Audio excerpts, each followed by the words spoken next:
اللهم صل علی سیدنا محمد وعلی آل سیدنا محمد وبارک وسلم۔ اللہ تعالیٰ اپنے پاک کلام میں فرماتے ہیں ان اکرمکم عند اللہ اتقاکم، کہ تم میں بڑا آدمی، تم میں سب سے بہترین، سب سے افضل وہ ہے جو اللہ سے ڈرنے والا ہو، اللہ کا تقوی جس کے دل کے اندر، جس کے دل میں اللہ کا تقوی ہو، اور جس کے دل کے اندر اللہ کا تقوی ہو وہی بڑا آدمی ہے۔ ہمیں دھوکہ کیا لگا ہوا ہے، ہم لوگ کیا کہتے ہیں وہ مال والا ہو گیا، ارے وہ اس کے پاس تو بہت پیسہ ہے، وہ بہت بڑا آدمی ہے۔ تو بڑا آدمی کون ہے بھائی؟ اللہ کے نزدیک بڑا آدمی وہ ہے جو اللہ کے حکموں کو زیادہ سے زیادہ پورا کر رہا ہو، نبی کے طریقے پہ پورا کر رہا ہو، اور گناہوں سے بچ رہا ہو، بھیڑ میں بھی گناہوں سے بچ رہا ہو اور تنہائی میں بھی گناہوں سے بچ رہا ہو۔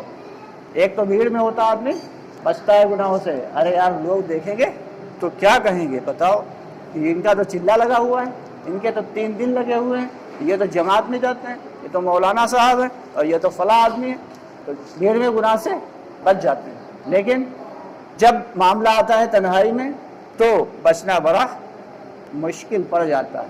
اصل معاملہ جو ہے ایکس رے کہاں ہوتا ہے، اکیلے نہیں ہوتا ہے، ایکس رے اکیلے میں ہوتا نا، جس کا ایکس رے ہوتا ہے بس اسی کو کھڑا کرتے ہیں، باقی سب ہٹ جاتے ہیں کنارے، ہٹ جاؤ جاؤ۔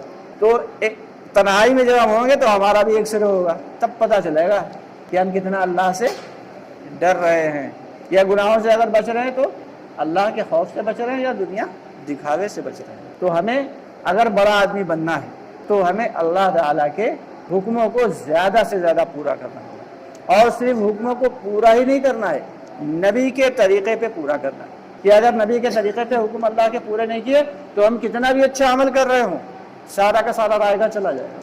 اللہ کے نبی نے کہا ظہر میں 4 رکعت پڑھنا ہے، ہم فرض 4 کے بجائے 5 رکعت پڑھ لیں تو بڑھا کے پڑھ رہے ہیں، بھائی نقصان کیا ہے؟ نماز ہوئے گی ہماری؟ نہیں ہوگی۔ 3 رکعت پڑھ لیتے ہیں ذرا جلدی میں ہے، تب بھی نہیں ہوئے گی۔ روزہ جو ہے وہ سحر کا وقت جیسے ختم ہوا شروع ہو گیا، اور جب سورج ڈھل گیا، تب سورج غروب ہو گیا تب کھولنا ہے۔ ہم 1 گھنٹے بعد کھول لیں، چلو ہم تھوڑا دیر کا روزہ رکھیں گے تو ہمارا روزہ صحیح ہوئے گا کیا؟ کیونکہ ہمارے نبی کے طریقے کے خلاف ہے، نبی کے طریقے کے خلاف ہے۔ تو اللہ کا حکم اور نبی کا طریقہ، یہ 2 چیزیں اگر ہیں تب تو سمجھو کامیاب، اور اگر اللہ کا حکم نبی کے طریقے کے خلاف ہے اس اعتبار سے ہم پورا کریں تو پھر ہم مومن نہیں ہو سکتے۔ اسی لیے کہا جاتا ہے کہ ہم تنہائی میں بھی اللہ سے ڈریں اور بھیڑ میں بھی اللہ سے ڈریں۔ کچھ صحابہ کرام تھے، ایک علاقے سے نکلے تو وہاں پہ بھیڑیں جو ہوتی چرواہے ہوتے ہیں، بھیڑ بکری چرانے والا چرواہا کھڑا ہوا تھا، تو ان صاحب نے اس کا امتحان لینے کے غرض سے اس سے پوچھا کہ بھائی 1 بکری مجھے دے دو۔ تو کہنے لگا کہ مالک کو کیا جواب دیں گے؟ مالک سے کہہ دینا کہ بھیڑیا اٹھا لے گیا، اسے کیا پتا، وہ یہاں تھوڑی ہے، مالک کہیں کئی کلومیٹر دور ہے، تم یہاں بکریاں چرا رہے ہو۔ تو اس چرواہے نے کیا جواب دیا؟ فائن اللہ، فائن اللہ، اللہ کہاں چلے جائیں، یعنی اللہ تو دیکھ رہا ہے، چلو مالک نہیں دیکھ رہا لیکن اللہ تو دیکھ رہا ہے۔ تو یہ بات سن کے انہوں نے کہا جب آج کے چرواہے بھی اللہ سے اتنا ڈرنے والے ہیں تو عام حالات جو نیک لوگ ہیں ان کا کیا حال ہوگا، اور آج کے جو نیک لوگ ہیں ہمارے جیسے وہ اللہ سے کتنا ڈرنے والے ہیں یہ خود ہی اندازہ لگا لیں۔ تو اصل چیز ہے تقویٰ کا مطلب ہوتا ہے اللہ کا خوف، اللہ کا ڈر، اللہ کی بڑائی اگر ہمارے دل میں ہے تبھی تو ہم اللہ سے ڈریں گے۔ اللہ کی ربوبیت، اللہ کی قدرت، اللہ کی عظمت، اللہ کی بڑائی جب تک ہمارے دل کے اندر نہیں آئے گی اللہ ہمارے دل میں نہیں آ سکتے۔ مخلوق کی بڑائی ہمارے دل کے اندر بیٹھی رہے گی۔ مخلوق کیا ہے کہ اللہ کے علاوہ جتنی بھی چیزیں ہیں ساری کی ساری کیا ہے بھائی؟ ساری کی ساری مخلوق ہیں۔ تو جب ہمارے دل سے اللہ کی بڑائی نکل جائے گی تو ہمارے دل میں مخلوق کی بڑائی گھر کر لے گی، اور جس دل کے اندر مخلوق کی بڑائی ہوگی اس دل کے اندر کبھی خالق آ ہی نہیں سکتے۔ تو چاہا یہ جا رہا، دعوت کی محنت سے یہ چاہا جا رہا ہے کہ ہمارا دل جو ہے وہ تأثر لینے والے بن جائیں، ہمارے دل جو ہے وہ اثر کو قبول کرنے والے بن جائیں، ہمارے دل اللہ کی بڑائی کو قبول کرنے والے بن جائیں، ہمارے دل اللہ کی عظمت، اللہ کی ربوبیت کو پہچاننے والے بن جائیں۔ جب تک اللہ کی ربوبیت اور اللہ کی عظمت ہمارے دلوں کے اندر نہیں ہوگی تو دوستو تب تک کامیابی ملنے والی نہیں ہے، تب تک ہم بڑے آدمی نہیں بن سکتے۔ اگر بڑے آدمی بننا ہے تو اس کے لیے ہمیں اللہ کی مخلوقات پہ اتنا غور و فکر کرنا ہوگا کہ اللہ کی بڑائی ہمارے دل کے اندر آ جائے، اور اللہ کی بڑائی کو اتنا زیادہ بولنا ہوگا، اتنا زیادہ بولنا ہوگا کہ اللہ کی بڑائی ہمارے دلوں کے اندر آ جائے۔ اور یہ جو کہا جاتا ہے بار بار کہ اللہ سے ہوتا، اللہ سے ہوتا، تو ایک بزرگ فرما رہے تھے کہ روزانہ جو یہ کہا جا رہا ہے کہ 25 لوگوں کو دعوت دینا ہے۔ کتنے لوگوں کو دعوت دینا ہے روزانہ؟ 25 لوگوں کو روز دعوت دینا ہے۔ جو 2.5 گھنٹے کہا جاتا ہے تو اس کا مقصد یہی ہے کہ 2.5 گھنٹے دعوت دینا ہے، اللہ کی بڑائی کو اتنا بولنا ہے، اتنا بولنا ہے کہ ہمارے دل کے اندر اللہ کی بڑائی داخل ہو جائے۔ فرما رہے تھے کہ جب ہم 1000 مرتبہ اپنی زبان سے کہیں گے کہ اللہ سے ہوتا، اللہ سے ہوتا، اللہ سے ہوتا، تب کہیں ہمارا دل دھیمے سے ایک بار قبول کرے گا کہ ہاں شاید ہوتا تو اللہ سے۔ جب ہم 1000 مرتبہ زبان سے کہیں گے کہ اللہ سے ہی ہوتا، اللہ ہی ہر قدرت کے مالک ہیں، تب ہمارا دل کہیں دھیرے سے یہ تاثر قبول کرے گا کہ ہاں شاید اللہ سے۔ بظاہر یہ زبان سے لے کے دل کا ایک بارش کا فاصلہ ہے، لیکن یہ فاصلہ بہت بڑا ہے کہ 4 ماہ اور چلہ یہ کوئی اہمیت نہیں رکھتے ہیں۔ اصلیت تو یہ ہے کہ یہ کام ہمیں مرتے دم تک کرنا ہے۔ کب تک کرنا ہے بھائی؟ مرتے دم تک کرنا ہے۔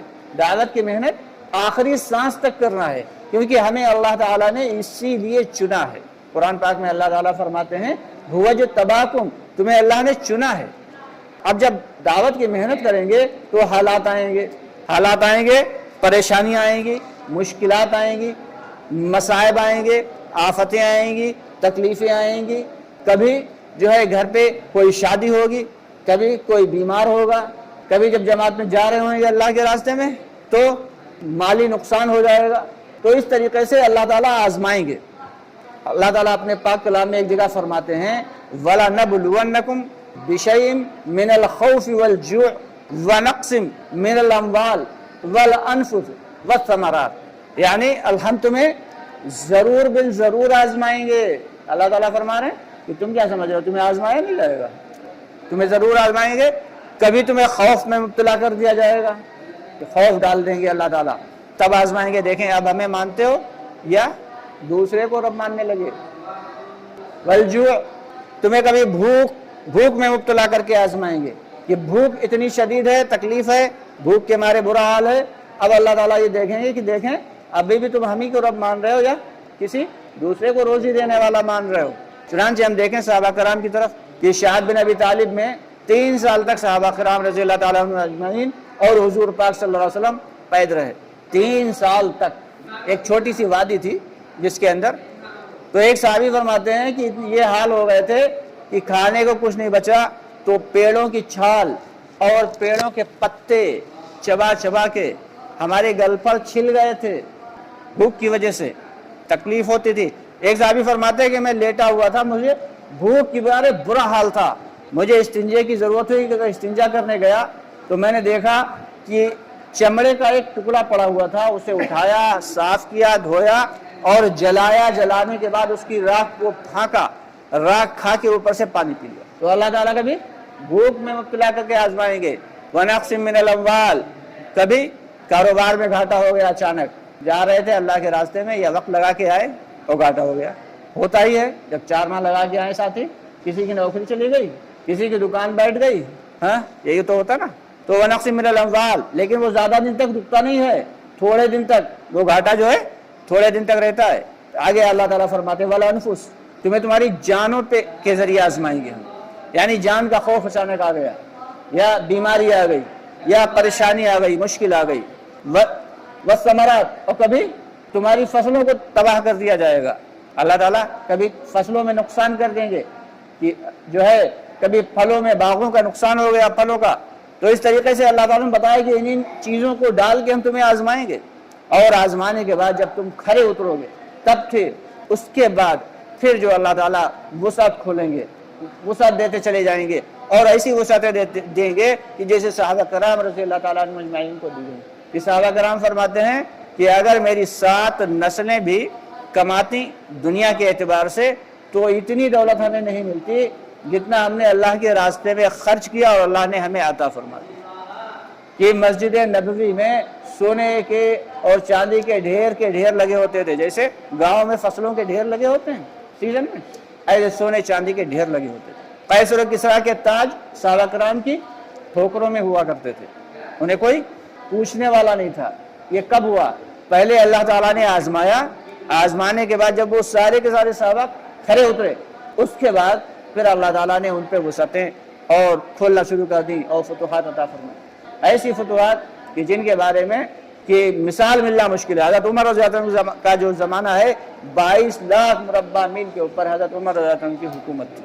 22 لاکھ مربع میل.